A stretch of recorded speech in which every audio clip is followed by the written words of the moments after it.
bonsoir. Comment allez-vous? Ah, cette nouvelle enquête en cours de montage. Aïe, aïe, aïe, aïe, aïe, aïe.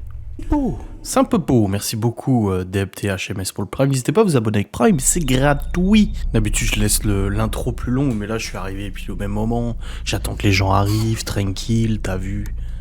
Mais c'est beau. Merci Sylvie Val pour le Prime. Il y a beaucoup d'influenceurs qui prennent leurs abonnés pour des cons en leur vendant des produits de merde et qui les remboursent pas. Et je pense notamment à Akram, hein. Il y a la boiserie a fait de la promotion pour des... c'était pourquoi qu'il a fait des promotions? Pour un produit, je sais plus quoi. Et il s'est avéré que c'était de l'arnaque et il a remboursé pour 4000 balles à ses abonnés. Il en a eu pour 4000 balles à rembourser ses abonnés. Donc en gros, il a fait l'OPSP, finalement ça lui a rien rapporté quasiment. Tandis qu'Akram a fait la publicité pour la même chose et pourtant il a pas remboursé les abonnés qui se sont plaints de pas avoir reçu leurs produits ou d'être déçus. Et ça, malheureusement, je trouve que dans le domaine du marketing, il devrait y avoir normalement quelque chose comme ça. C'est que l'influenceur, en fait, se dégage tellement facilement de la responsabilité de la vente d'un produit, alors que c'est de la merde, tu vois. Je veux dire, moi, j'ai négocié des centaines de collaborations, etc. J'ai mis des centaines de collaborations aussi à la poubelle, tellement le produit, il craignait, tellement le produit, il puait, tu vois. Et c'est déjà arrivé, pas sur ma chaîne, du coup, mais c'est déjà arrivé de faire la promo d'un produit de merde, soit de s'en être rendu compte après, ça c'est arrivé une fois, où je m'en suis rendu compte après que c'était de la merde, ou s'en rendre compte et faire quand même la promo, et ça c'est quand même prendre les gens pour des cons, et je trouve que les influenceurs il devrait y avoir quelque chose qui sera en place pour permettre aux abonnés ayant fait confiance aux influenceurs en commandant un produit recommandé, si vraiment il s'avère, il faudrait vraiment que ça soit prouvé que c'est une arnaque, s'il s'avère que le produit est vraiment merdique et que c'est une arnaque, l'influenceur devrait assumer une part de responsabilité dans cette promotion. Je trouverais ça normal, quoi. Et c'est pas le cas. Et c'est pour ça que vous avez des tonnes d'influenceurs qui font des pubs pour des produits de merde, du dropshipping, des choses pourries, parce qu'il faut pas croire. Il y en a beaucoup qui critiquent, ouais, moi j'achète jamais ce que les influenceurs ils proposent et tout ça. Non, il y a des bonnes choses, tu vois. Il y a des bonnes choses. Toi, tu rembourserais. Moi je pense que c'est une question de principe, c'est tout. C'est pour ça que je sélectionne beaucoup les collabs que je fais. Ça prend du temps à négocier, ça prend du temps à discuter.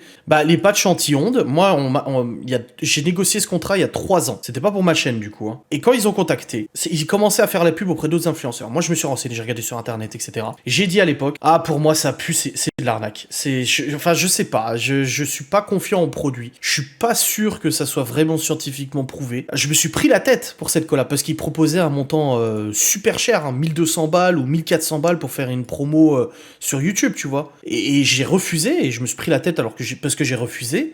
Parce que je le sentais pas. Et ils m'ont recontacté, moi, pour ma chaîne 2 ans après. Hein. Là, au début de ma chaîne, l'année dernière, ils m'ont contacté en disant « Ouais, tu peux faire pour 300 balles et tout ?» Non. Ah, c'est beau, ça, Jordan. Après, ça coûte de l'argent de prendre une voix au fond. Et moi, j'ai pas les moyens.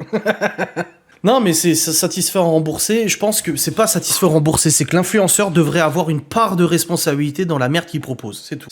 Regardez les montres. On m'a contacté pour proposer des montres. Au premier abord, ça me semblait sympa. C'était des montres qui étaient plutôt classe, pas excessivement chères. On était à 90-100 balles la montre pour un truc quand même soi-disant de luxe. J'ai passé une demi-heure, 1 heure à gratter sur internet pour me rendre compte que c'était une fumisterie complète. Et tout ça, t'imagines, je vous aurais fait la promo. Je vous aurais vendu, je sais pas, moi, j'aurais eu 20, 30, 40, 50 ventes, etc. Vous m'auriez recontacté 2 semaines, 3 semaines après en me disant écoute, la montre est tombée en panne, en fait c'est de la merde, ça s'est cassé en 1000 morceaux, ou je me suis rendu compte qu'en fait ça venait de Chine, c'était pas du tout italien et machin. Mais j'aurais dit quoi, moi, à mes abonnés? J'aurais répondu quoi à mes abonnés? Désolé, excuse-moi, tu vois. Et ça me choque parce que là, il y a quelques jours, j'ai dû plonger dans mes anciennes archives pour ressortir certains papiers administratifs. Et je suis retombé sur des captures d'écran de conversation, justement, sur les réseaux sociaux, où justement ça parlait, en fait, il y a quelques années, j'ai négocié une collab pour une montre connectée. Une montre connectée pour les enfants. C'est la montre qui fait appel, SMS, GPS, machin, etc.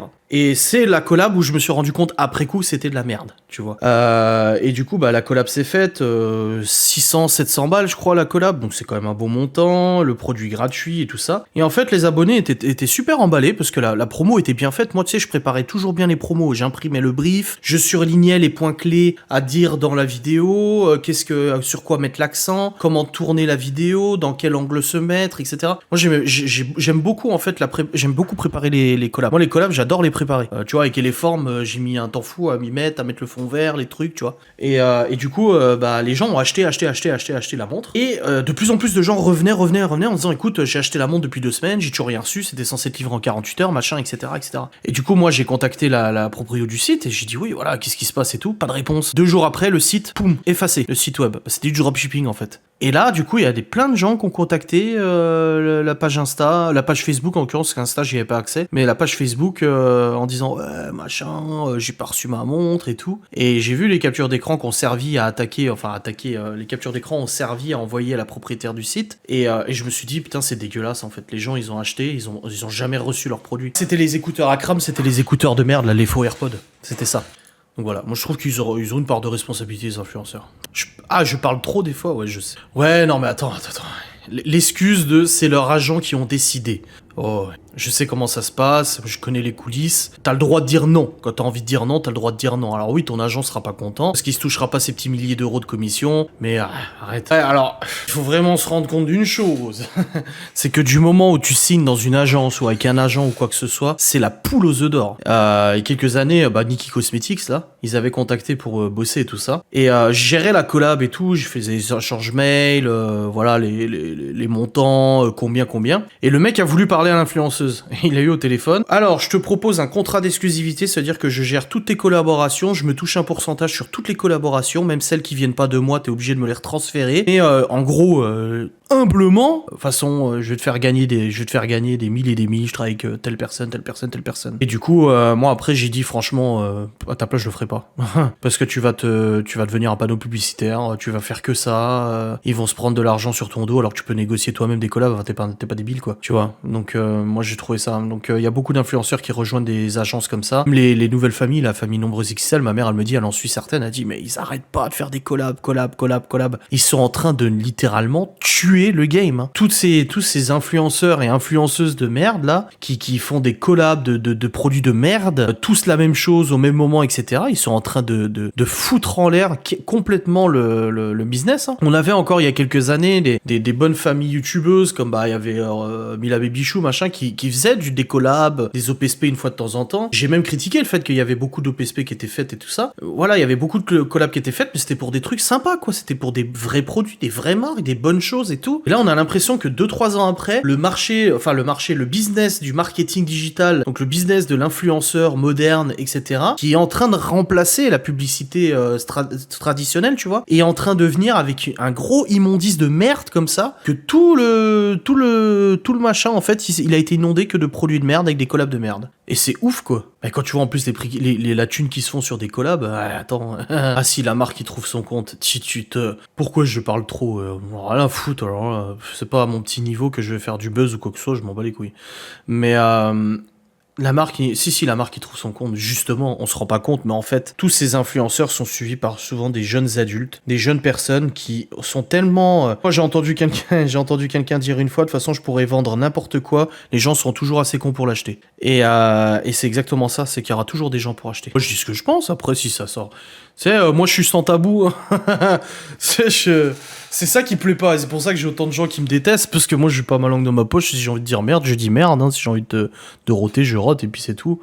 Voilà, je suis pas populaire. Bah, je m'en fous en fait. Non, ça se vend, ça marche. Non, je te jure que ça marche. On croit, on a l'impression parce que les gens, t'entends que les gens qui disent ouais, jamais j'achèterai une influenceuse, t'entends que les gens qui disent ah non, moi je me fais pas avoir par ces promos d'influenceuses, mais en fait tu te rends pas compte, il y en a des tonnes et des tonnes qui achètent. Hein. Après les gens vont venir en disant ouais, t'as vu Adrissum, le gros, c'est comme ça que Oiseau Bleu m'appelle le gros. Ouais, t'as vu le gros, il jalouse les gros influenceurs qui ont des tonnes de collaborations, qui ont pas besoin de faire 2 vidéos par jour pour pouvoir vivre et tout. Ouais, mais moi je peux me regarder dans une glace.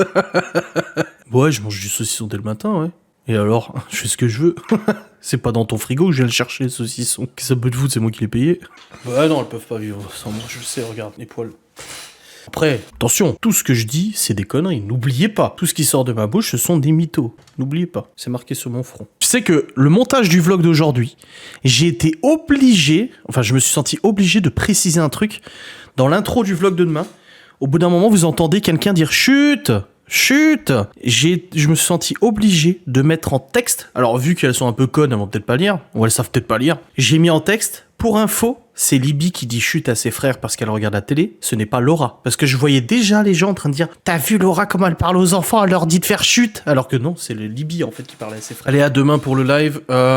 Juste demain, Théo, vu qu'il est à la maison, je ne sais pas si je pourrais faire le live à 13h30. Peut-être je le ferai à 14h. Je sais pas, je vous dirai ça, je vous tiendrai au courant de toute façon. Je vous tiendrai au courant. Je sais pas, vu que Théo est à la maison, c'est un peu plus compliqué. Voilà, petite séance de spoil. Bon, je vous fais un très gros bisou, je vous dis bonne nuit, amusez-vous bien, tout ça. Le vlog demain matin, du coup, à la première heure, hein, de toute façon, je vais le rendre après, donc vous l'aurez tôt.